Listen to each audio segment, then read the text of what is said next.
Hi, this is Guy for One Kingdom TV.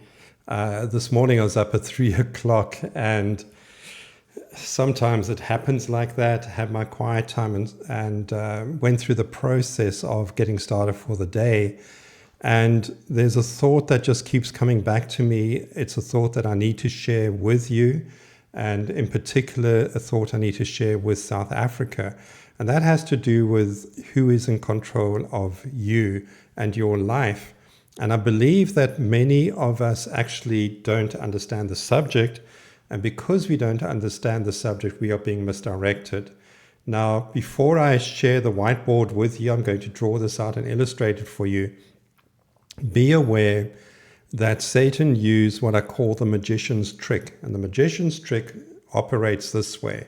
He will say to you, we are going to do a trick with this pen or whatever, and he is misdirecting you, saying, now look at the pen, and you look at the pen, but whilst you're looking at the pen, he's doing something else with this hand. So you're looking at this, but he's actually doing this. He wants you to believe this, whilst the reality is in the other hand. And that's a principle to keep in mind here, because that's how he's playing with us and as people of our countries. So with that in mind, let's switch over to the whiteboard, and I'm going to draw this concept out for you. I'm going to start by drawing a circle on the left, and this circle represents you. This is your life, it's your influence, it's everything that is going on in your life. Now, I like to ask people a question: how much of this government, let me check my spelling, how much of this circle of your life does the government actually impact? And for a lot of people, the response will come back, let me just see if I can get this right. The response will come back, well, so much. It's all black. It's all bad. You know, the government's messing up everything. The government's out of control. The government has switched our lights off, and so on and so forth. And so their picture, their experience of reality looks like this, with having given in their mind or believing that, the government is responsible for everything and messing everything up. So this is scenario number one. And a lot of people live in this condition. Now, there's a couple of things we need to understand about this, which I'll come to a little bit later. But as I say, when we live in this condition, the number one thing is you give your power to that which fills your space. Okay, very important to understand. So if you are allowing these things, these influences to come in and fill that space, you have surrendered your space and you've given your power away. You have surrendered your authority and you've given your power away. This is really important to understand. And it has implications in your personal psychology. It has implications in your business. It has implications in your finance and your personal freedom, all sorts of things. This is super important to understand. Let's go to situation number two. Now, in situation number two, this again is you. And the question is, in this case, we want to say, but this situation on the left here, is this in fact the truth? Is the government responsible for all of them? Is it having this great impact on my life? Well, in situation number two, what we start doing is we start asking intelligent questions. God tells us in the Bible that we should seek wisdom. Solomon says, above all, seek wisdom. We are told in the New Testament to ask God for wisdom, who gives abundantly. But we are also taught that we need to ask the right questions with the right motives. What we want to do here is start asking intelligent questions. So we ask questions like, when last did the government come and sit at your table with you? Now, when I meet people that have this mentality, which, by the way, many in the church do, when they have this mentality, I'll start asking them questions. And the idea is to shift them, to show them that this mentality is invalid and to show them that there is a greater function and purpose and freedom in which can be unlocked by asking the right questions. So questions: when last did the government, let's just call him Bob, when last did Bob come and sit at your table and have a conversation with you? For most people, it's probably zero, never. When last did Bob wash your dishes? When last did Bob vacuum your carpets? When last did Bob tuck your kids into bed? When last did Bob sit with them through the night when they were sick? When last did Bob run down to the store for you to buy your food for you? When last did Bob help you with a business problem? When last did Bob help you grow your own food? And we can go on and on and on and on. And at the end of the day, when you start asking questions like that, you begin to realize, but Bob doesn't fill this entire space. He actually only fills a minute spot of it.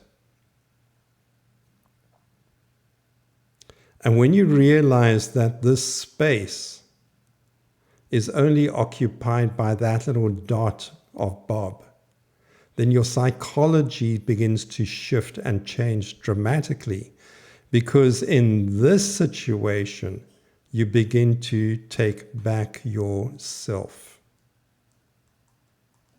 And you begin to become self-responsible and self-controlled and self-governing, and you begin to take back the things that God has given you. Things such as freedom, liberty, peace, creativity, wisdom, creations, engineering, all of the things that God has given you freely, you begin to take them back. So, when you look at this situation, and we have a picture here of darkness, and let's just say that you are looking to Bob to switch on the lights for you. And now when the lights go out, you are sitting there, woe is me, bitterly complaining, grumbling with your neighbors left, right, and center. The lights are out. Bob's making a mess. But what's the solution? Oh, well, Bob will have to sort it out. Well, I can tell you that Bob is not going to sort it out. The people that create the problem are not going to be the people that bring you the solutions. It's as simple as that. And so long as we keep looking to Bob and their kind to sort the problems out, we are surrendering ourselves, and we are surrendering our self-responsibility. In other words, what we are doing is there is a trade, there is a transaction which takes away your power that you have by being free. It takes away your light that you've got here in abundance, and it switches it off.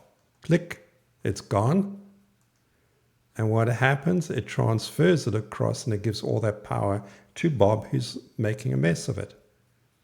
So what is the point? The point is we need to learn where our power is, what we are responsible, erase the influence, and take back that which we can change, that which we are responsible for. Now this picture goes a step further, and this is where we start functioning as an ecclesia and as a kingdom. Because when you realize this, you can start taking back your power. You can start taking back your light. You can start saying, well, if Bob won't supply me with light, how can I invent something that supplies me with light? And when you start developing that mentality, you start realizing, but there's a whole lot here I can do. I don't need to sit in a heap of ashes and grovel all day long and eat worms. So when you realize that, now you start going off in stage 3, you go off to your neighbor. And you say to them, hey, by the way, I have discovered that we don't need to be dependent on Bob.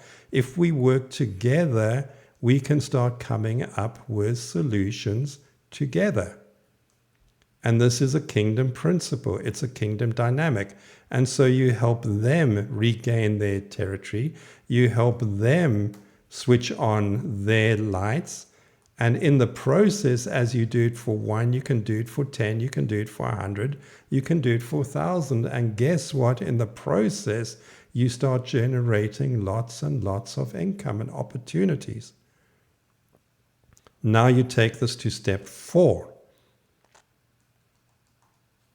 And step 4, you take what you have here and you start functioning as an ecclesia, and you start taking all of this, all of you together, and you start functioning as ecclesias